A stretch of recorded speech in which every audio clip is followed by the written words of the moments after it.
जय हिंद दोस्तों। आज हम एक ऐसा टॉपिक लेकर आए हैं जिसको आप अगर पढ़ते हैं तो आप बीपीएससी के जो आगामी प्रारंभिक परीक्षा है इसमें 4 से 5 नंबर तो मुफ्त में लेकर आ जाएंगे। हर वर्ष बीपीएससी के प्रारंभिक परीक्षा में करीब 4 से 5 क्वेश्चन ये जो है जनगणना से, सेंसस से पूछे जाते हैं। तो चलिए हम इस जनगणना को समझते हैं। इस एक वीडियो को मात्र आप अच्छे से अगर कर लेते हैं तो 4 से 5 क्वेश्चन आप मुफ्त में बीपीएससी में लेकर आएंगे। जनगणना का सबसे पहले अगर हम देखें तो प्राचीन काल में अर्थशास्त्र जो कौटिल्य लिखे हैं, मौर्य काल में जो गुरु थे, तो उनके अर्थशास्त्र में हमें जनगणना के बारे में मिलता है। एक अच्छा एडमिनिस्ट्रेशन राजकाज चलाने के लिए जनगणना का बात उन्होंने अर्थशास्त्र में लिखा है। वहीं मध्यकाल में हम देखें तो अकबर का जो शासन काल था उसमें अबुल फजल थे, उन्होंने अपने पुस्तक आईने अकबरी में जनगणना के बारे में विस्तार रूप से बात की है। अगर हम आधुनिक भारत की बात करें तो सबसे पहले ये 1871-72 में लॉर्ड मेयो का उस समय शासनकाल था। उस समय जनगणना का प्रारंभ हुआ, स्टार्टिंग हुई, लेकिन उस समय क्या हुआ कि लगातार जनगणना नहीं हो पाया। फिर लगातार जो जनगणना होना शुरू हुआ वो 1881 से शुरू हुआ है। 1881 से लगातार जनगणना हो रहा है और इस समय जो गवर्नर जनरल थे, वायसराय थे, वो थे लॉर्ड रिपन।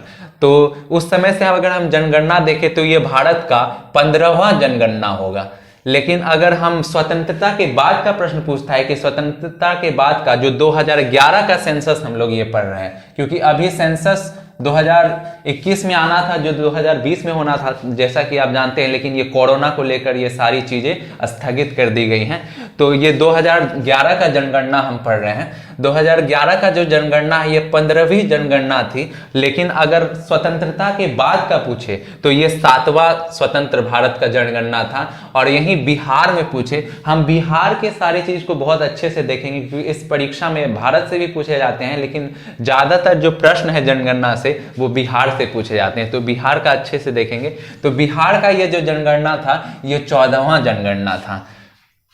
अब हम जनसंख्या के दृष्टिकोण से कुछ फैक्ट्स देख लेते हैं। जनसंख्या अगर देखें तो पूरे भारत का 121 करोड़ के लगभग है और बिहार का देखें तो डिजिट में भी हमें याद रखना है क्योंकि डिजिट में भी पूछ सकता है। भारत का कुल जो जनसंख्या है वो 10,40,99,452 जनसंख्या है और यह भारत के कुल जनसंख्या का 8.6% है। 8.6% भारत के कुल जनसंख्या का बिहार का जनसंख्या है। अगर इसमें पुरुष और महिला जनसंख्या की बात की जाए तो भारत में पुरुषों की जनसंख्या 51.5% है, 51.5% है। वहीं फीमेल की है 48.5% यानी 48.5%। बिहार में आप अच्छे से याद कर लीजिए, बिहार में जो पुरुषों की जनसंख्या है वो है 52.14% और महिलाओं की जनसंख्या है 47.86%। पुरुषों की जनसंख्या जो है महिलाओं से अधिक है, ये बात आपको ध्यान में रखना है। इसके बाद हम अगला पॉइंट देखते हैं कि सबसे अधिक जनसंख्या कहाँ है और सबसे कम जनसंख्या कहाँ है। अगर हम देश की बात करें तो सबसे अधिक जनसंख्या वाला जो राज्य है वह है उत्तर प्रदेश। वहीं सबसे कम जनसंख्या जहां पाया जाता है वो है सिक्किम। लेकिन हम अगर यूनियन टेरिटरी की बात करें, केंद्र शासित प्रदेश की बात करें, तो सबसे ज्यादा जनसंख्या, जैसा कि आप जानते हैं दिल्ली में कितना भीड़ भड़ाका है, तो दिल्ली में सबसे ज्यादा जनसंख्या है और सबसे कम जनसंख्या वाला यूनियन टेरिटरी जो है, जो केंद्र शासित प्रदेश है, वो लक्षद्वीप है।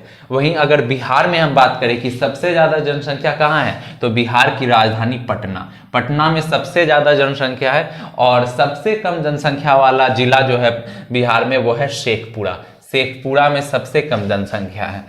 जनसंख्या घनत्व का मतलब होता है प्रति स्क्वायर किलोमीटर में कितने व्यक्ति रहते हैं। तो अगर देश की बात करें तो सबसे ज्यादा जनसंख्या घनत्व जो है वो बिहार का है। अगर देश का जनसंख्या घनत्व पूछता है तो वो है 382।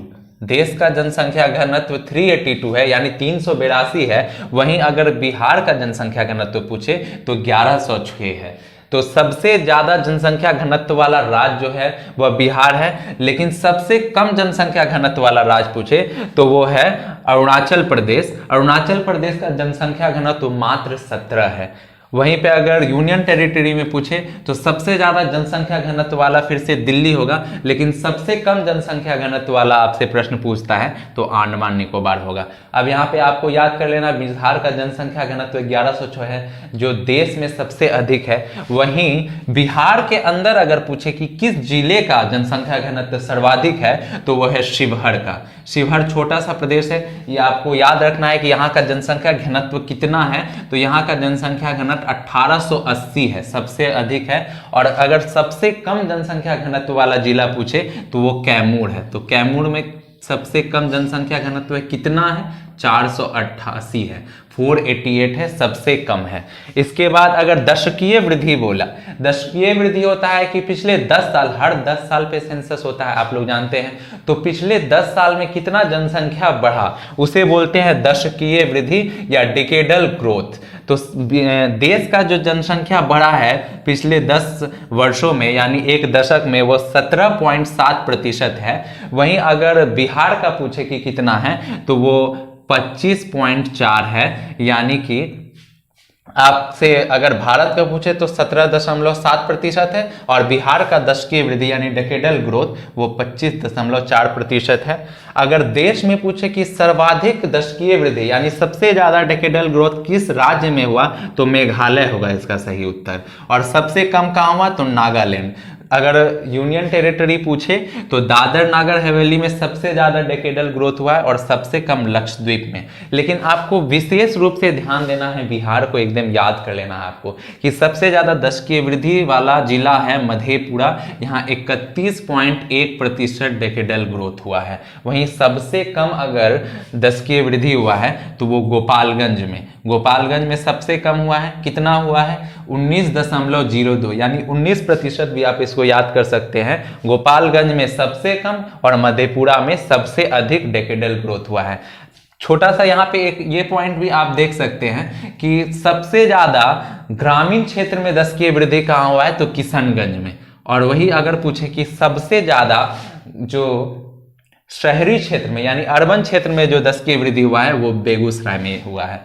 इसके बाद अगर हम शहरी जनसंख्या की बात करते हैं यानी कि अर्बन पॉपुलेशन, तो देश में अगर पूछता है कि कितना प्रतिशत लोग अर्बन एरिया में रहते हैं, शहरों में रहते हैं, तो 31%। और सबसे ज्यादा जो है यह तमिलनाडु में रहता है। अगर संख्या की बात करें तो सबसे ज्यादा लोग शहर में किस राज्य में रहते हैं तो तमिलनाडु, लेकिन परसेंटेज की बात करें कि सबसे ज्यादा प्रतिशत लोग, सबसे मैक्सिमम % लोग किस आपके स्टेट में रहते हैं तो गोवा होगा इसका आंसर। वहीं अगर पूछेगा कि सबसे कम % लोग किस स्टेट में रहते हैं तो इसका उत्तर होगा हिमाचल प्रदेश। अगर आपसे यूनियन टेरिटरी पूछता है तो सबसे ज्यादा शहरी जनसंख्या वाला यूनियन टेरिटरी आपका दिल्ली होगा और सबसे कम होगा दादर नगर हवेली। आपको बिहार का यहाँ अच्छे से याद रखना है कि बिहार में 11.3% 11.3% लोग जो है वो शहरों में रहते हैं, यानी शहरी आबादी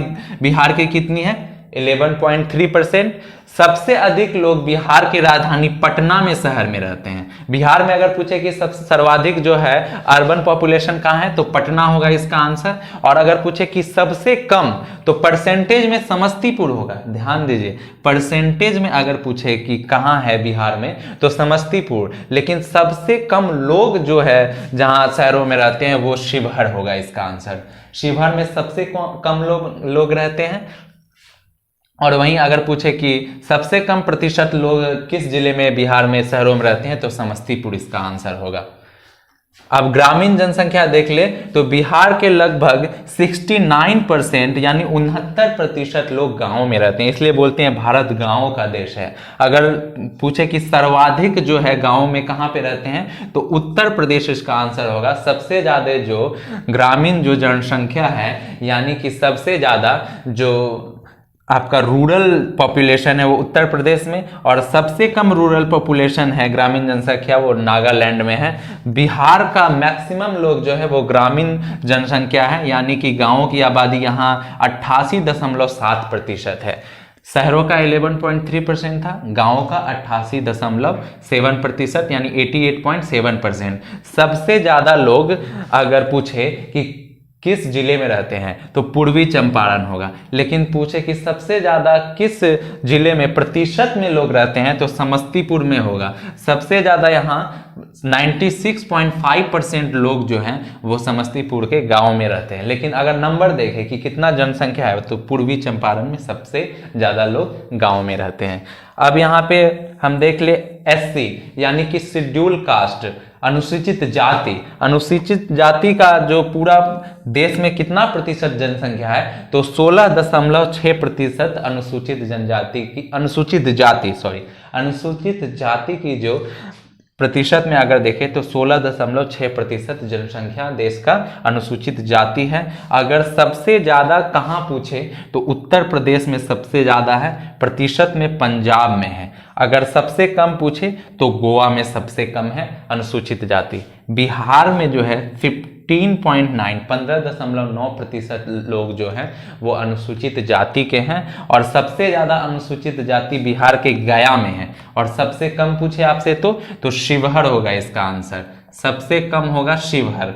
अगर आपको दिख नहीं रहा हो तो मैं यहाँ पे लिख दे रहा हूं, शिवहर में सबसे कम है अनुसूचित जाति, शिवहर में सबसे कम है और गया में सबसे अधिक है। और टोटल प्रतिशत अनुसूचित जाति का बिहार में 15.9% है अनुसूचित जाति। वहीं पे अगर शेड्यूल ट्राइब यानी कि अनुसूचित जनजाति, आदिवासी लोग जो होते हैं जो जंगलों में निवास करते हैं, तो देश में अगर पूछे कि अनुसूचित जनजाति का कितना है, तो 8.6% अनुसूचित जनजाति है। और सबसे ज्यादा संख्या में अगर पूछे तो मध्य प्रदेश इसका आंसर होगा।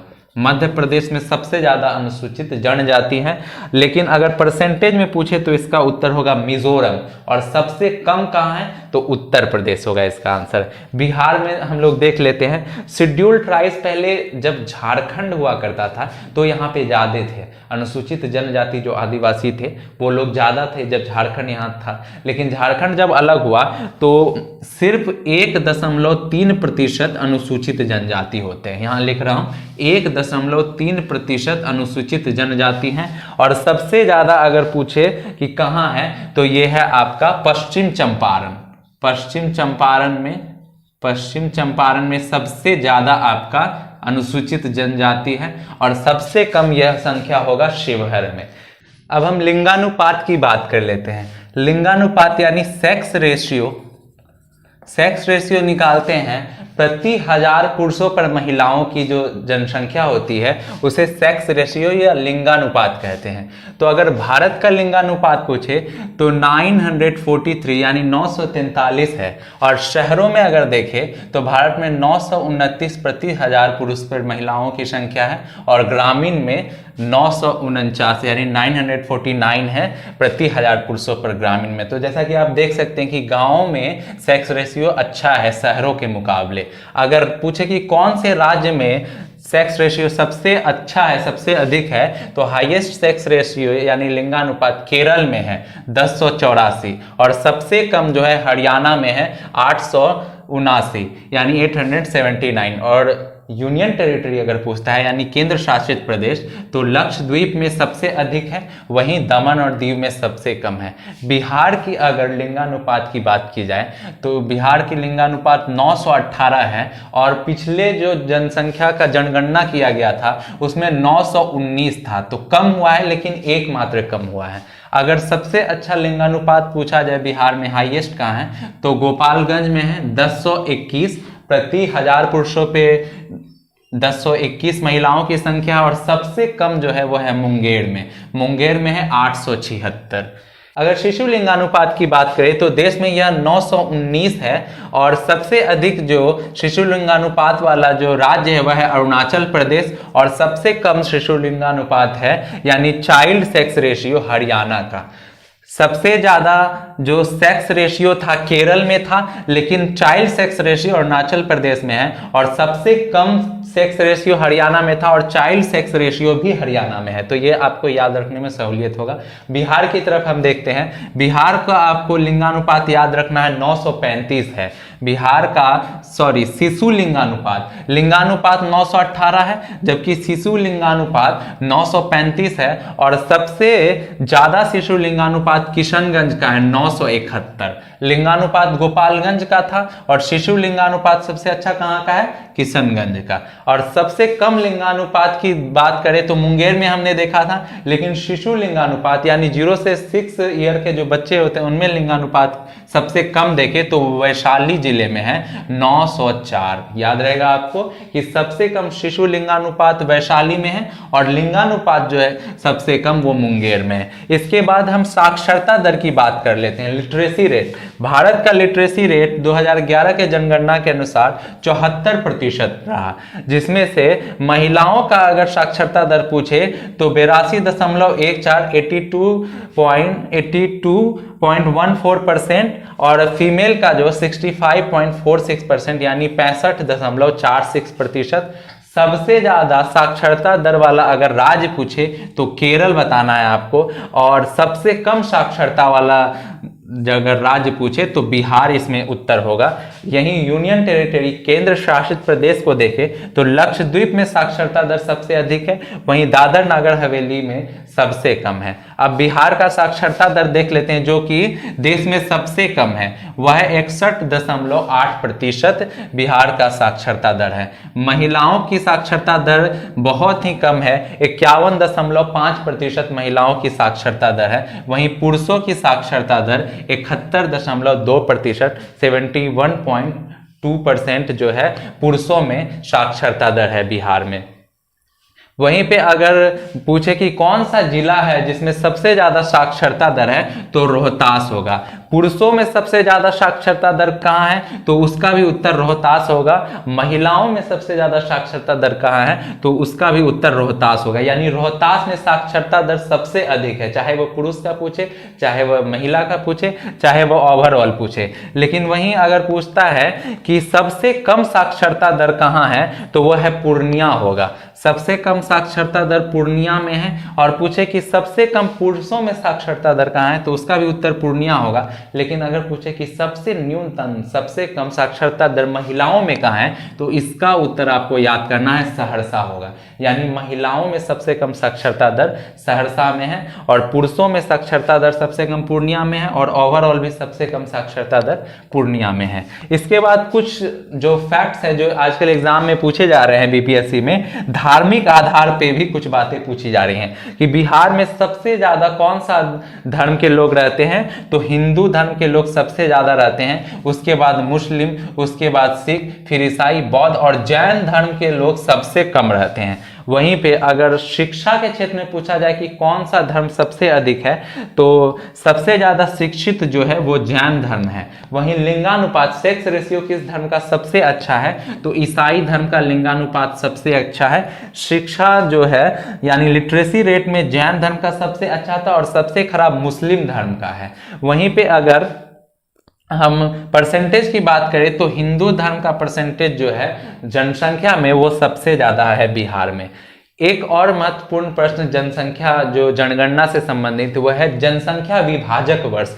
यह 1921 को बोलते हैं, 1921 को जनसंख्या विभाजक वर्ष बोलते हैं क्योंकि क्या होता है कि हर 10 वर्ष बाद जब जनगणना किया जाता है जनसंख्या का तो जनसंख्या बढ़ जाता है, बढ़ता है। लेकिन इस वर्ष क्या हुआ था 2011 के मुकाबले 1911 के मुकाबले 1921 में जनसंख्या कम हो गया था, इसलिए इसे जनसंख्या विभाजक या महाविभाजक वर्ष कहा जाता है। इसके अलावा 1951 को लघु जनसंख्या विभाजक वर्ष कहा जाता है, इसमें भी थोड़ा कम हो गया था जनसंख्या। तो ये जनगणना से संबंधित सारे मैंने फैक्ट आपको बता दिए। इस वीडियो को 2-3 बार आप देखेंगे, याद करेंगे तो आप जरूर से जरूर 4 से 5 प्रश्न जो एग्जाम में आएंगे बीपीएससी प्री को उसको तो कर ही लेंगे। भारत का भी मैंने बता दिया, तो इससे संबंधित अन्य सभी परीक्षाओं में जो प्रश्न पूछे जाएंगे उसे भी आप अच्छे से कर लेंगे। वीडियो अगर पसंद आया हो तो आप इसे लाइक करें और सब्सक्राइब करें, और अगर किसी भी तरह का आपको कोई कंफ्यूजन हो तो आप कमेंट कर सकते हैं।